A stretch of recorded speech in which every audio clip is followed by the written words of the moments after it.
एक फैमिली जो रह रही है एक अंडरग्राउंड बंकर में क्योंकि बाहर घूम रहे हैं बहुत ही भयानक क्रिएचर जो इंसानों को देखते ही मार देते हैं। आखिर कहां से आए वो क्रिएचर और क्या ये फैमिली उन क्रिएचर से बच पाएगी, जानेंगे आज की मूवी में जिसका नाम है हिडन। और इस मूवी का ट्विस्ट देखकर तो आपका भी दिमाग घूम जाएगा, तो वीडियो को लास्ट तक जरूर देखना।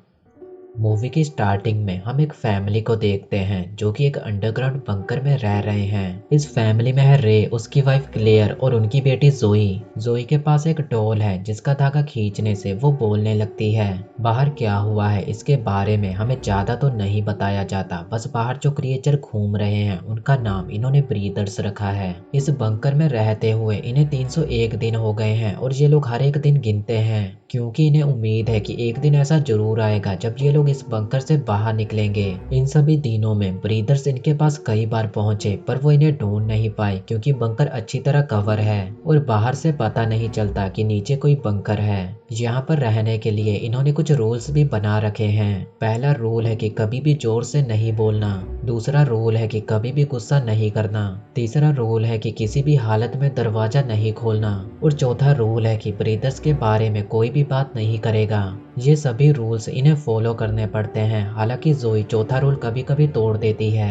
1 साल हो गया है और जोई ने सूरज को देखा तक नहीं है, इसीलिए वो लोग आर्टिफिशियल सूरज दिखाकर जोई का मन बहला देते हैं। साथ ही वो 1 साल से बाहर भी नहीं गई और जब कभी उसका बाहर जाने का मन करता है तो रे उसे पुरानी बातें याद दिलाता है जब वो इस बंकर से बाहर थे। और ये सब सुनकर ही वो खुश हो जाती है क्योंकि वो जानती है कि बाहर जाना अब सेफ नहीं है। इनके पास कैन फूड है और पानी ये हैंड पंप से लेते हैं। हर दिन यही खाना खाकर जोई पक चुकी है, लेकिन रे उसे कहता है कि हमें शुक्र मनाना चाहिए कि हमारे पास खाना है, पानी है और रहने के लिए सेफ जगह है और इसीलिए हम अभी तक जिंदा हैं। इसके बाद जब ये सभी लोग खाना खाने बैठते हैं तो ये लोग देखते हैं कि कैन में खाना है ही नहीं। कैन में एक होल था और बाकी सारे कैन्स का भी यही हाल था। किसी ने इनका 1 हफ्ते का खाना चुरा लिया और ये काम इन्हें किसी चूहे का लग रहा है। अब इन्हें चूहे को ढूंढना होगा इससे पहले कि वो इनका सारा राशन खा जाए। रे तो जाकर सो जाता है क्योंकि वो दिन में सोता है और रात को पहरा देता है ताकि उसकी फैमिली सेफ रह सके। इधर जोई टेलीस्कोप से बाहर देखती है और हम देख पाते हैं कि बाहर एक स्कूल है जो कि पूरी तरह खंडर बन चुका है और जहां तक दिखाई देता है वहां तक सब कुछ तबाह हो चुका है। जोई की जैकेट देख के हमें पता चलता है कि वो इसी स्कूल में पढ़ती थी। जोई कहती है कि ब्रीदर्स हमें हेट करते हैं तो क्लेयर उसे कहती है कि वो हमें हेट नहीं करते, जितना हम उनसे डरते हैं उतना ही वो भी हमसे डरते हैं। तभी इन्हें वो चूहा दिखाई दे जाता है और जोई रे को लेकर आती है। पूरी फैमिली उस चूहे को मारने के लिए बेताब हुई पड़ी थी। जोई तो ये भी कहती है कि क्या हम इसे मारने के बाद खा सकते हैं। रे उसे मारने जाता है पर चूहा बचकर भाग जाता है। वो भागकर जा रहा था अपने बिल में, लेकिन सही टाइम पे क्लेयर उसे मारकर उसकी चटनी बना देती है। चूहा तो मारा गया था लेकिन ये सबके बीच में वहां पर आग लग गई थी। आग काफी ज्यादा बढ़ चुकी थी लेकिन काफी देर बुझाने के बाद आखिरकार आग बुझ जाती है, लेकिन तब तक इनका काफी नुकसान हो चुका था। धुआं बंकर से बाहर निकल रहा था और उस धुएं को देखकर ब्रीदर्स इनके पास पहुंच जाएंगे। यहाँ हमें फ्लैशबैक दिखाया जाता है जब ये सब होना शुरू हुआ था।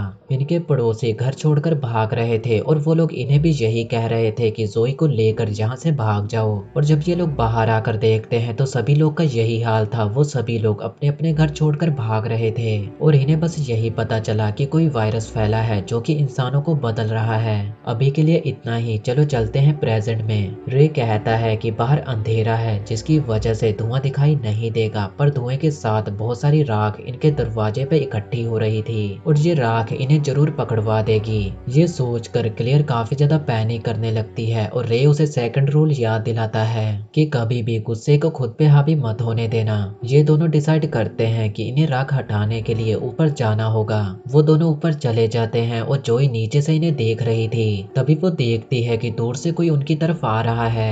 वो चिल्लाकर उन्हें बताती है पर उसकी आवाज उन दोनों तक नहीं पहुंच रही थी। तो वो भी ऊपर पहुंच जाती है और उन्हें बताती है कि ब्रीदर्स उनकी तरफ आ रहे हैं। तभी वहां से बहुत सारे हिरन भाग रहे थे और वो सभी हिरन किसी से बचकर ही भाग रहे थे। इतने में ये सभी भी बंकर के अंदर आ जाते हैं और रे दरवाजे को अच्छी तरह से बंद कर देता है। पर एक ब्रीदर वहां पहुंच गया है और वो इनके ऊपर ही घूम रहा है। जोई काफी ज्यादा पैनिक कर रही थी तो उसे सेकंड रूल याद दिलाते हैं और इधर वो ब्रीदर इनके दरवाजे तक पहुंच गया था पर उसे नहीं पता था कि वहां कोई दरवाजा है क्योंकि वो दरवाजा हिडन था। जोई की डोल का बटन अपने ही आप दब जाता है और वो बोलने लगती है तो रे उसकी बैटरी निकाल कर उसे तोड़ देता है पर अब इसका कोई फायदा नहीं था क्योंकि ब्रीदर ने उसे सुन लिया था। ब्रीदर दरवाजा खोल रहा था और काफी हद तक वो इसमें कामयाब भी हो जाता है और यहाँ हम उसकी पहली झलक देखते हैं। लेकिन सही टाइम पे रे दरवाजे को बंद करके उसमें एक रॉड डाल देता है और अब ये दरवाजा नहीं खुल सकता क्योंकि ये पूरी तरह सील हो चुका है। पर तभी वहाँ पर बहुत सारे ब्रीदर्स आ जाते हैं। अब चलो फिर से फ्लैशबैक में चलते हैं। जब ये लोग भी टाउन छोड़कर जा रहे थे तो रास्ते में ये लोग देखते हैं कि सभी लोग वापस आ रहे हैं। उस टाउन को पूरी तरह क्वारंटाइन कर दिया गया था यानी कि इस टाउन से कोई भी बाहर नहीं जा सकता। इस टाउन के लोग इसी टाउन में रहेंगे ताकि वायरस बाहर ना फैल सके। अभी के लिए इतना ही, चलो प्रेजेंट में चलते हैं। इधर ब्रीदर्स अंदर आ चुके थे तो क्लेयर वहां पर आग लगा देती है और वो सभी लोग एयर डक्ट से बाहर निकलने लगते हैं। क्लेयर और जोई तो निकल जाते हैं पर रे उसमें फिट नहीं हो पा रहा था जिसकी वजह से वो बाहर नहीं निकल पा रहा था। उसके पास कोई और रास्ता नहीं था तो वो अपना कंधा तोड़ लेता है और बाहर निकलने की कोशिश करने लगता है। वो बाहर निकलने ही वाला था कि तभी ब्रीदर्स उसे नीचे खींच लेते हैं और हम देखते हैं कि नीचे काफी ज्यादा खून खराबा हो रहा है। क्लियर और जोई वहां से भागने लगते हैं पर तभी वहां पर हेलीकॉप्टर आ जाता है। अगर आपको ऐसा लग रहा है कि ये हेलीकॉप्टर इनकी मदद करेगा तो आप गलत हो। वो उन पे जाल फेंक कर उन्हें पकड़ लेता है और यहाँ पहली बार ब्रीदर्स को भी देखते हैं और ये कोई ज़ॉम्बी या क्रिएचर नहीं बल्कि अमेरिकन आर्मी है। अब चलिए पूरी कहानी जानने के लिए फ्लैशबैक में चलते हैं। जब पूरे टाउन को क्वारंटाइन किया गया तो पूरे गांव को ही उड़ा दिया गया। वायरस को रोकने के लिए उस टाउन में मौजूद सभी लोगों को मार दिया गया। जब पूरे टाउन को उड़ाया जा रहा था तो ये लोग इसी बंकर में आकर छुप गए थे और इन्हें भी समझ आ चुका था कि ये सब क्यों हो रहा है क्योंकि ये लोग इन्फेक्टेड थे। अब ये लोग इन दोनों को भी मारने वाले थे कि तभी क्लियर को कुछ होने लगता है। तभी वहां पर रे भी आ जाता है और वो बड़ी ही बेरहमी से सभी को मारने लगता है। अब वो कोई आम इंसान नहीं रहा बल्कि वो एक ज़ॉम्बी बन चुका है यानी कि बंकर में जो खून खराबा हो रहा था वो यही कर रहा था। एक ही झटके में रे ने कई सारे लोगों को मार डाला पर आखिरकार रे को भी गोलियों से भून दिया गया। रे तो अब शांत था पर अब अटैक कर रही थी क्लेयर पर उसे भी काबू कर लिया जाता है। वो उसे मारने ही वाला था कि तभी जोई भी बीच में कूद पड़ती है और वो भी सभी को बड़ी ही बेरहमी से मारने लगती है। क्लेयर उसे रोकती है तो वो उसी पे अटैक कर देती है। दरअसल ये वायरस सिर्फ गुस्से में ही हावी होता है और आपको सेकंड रूल तो याद ही होगा, कभी गुस्से को खुद पे हावी मत होने देना। पर क्लेयर किसी तरह जोई को शांत कर ही लेती है। वो दोनों रे के पास जाते हैं जो कि अपनी आखिरी सांसें गिन रहा था। रे तो अपना दम तोड़ देता है तो ये दोनों भागकर फिर से पहुंचते हैं एक दूसरे बंकर में जहां कोई उनकी तरफ आ रहा था और ये इनका पड़ोसी था। वो उन्हें अपने ठिकाने पे ले जाता है जहां बहुत सारे लोग रह रहे थे। नीचे जाने से पहले जोई सूरज को देखती है और यहीं पर ये मूवी खत्म हो जाती है।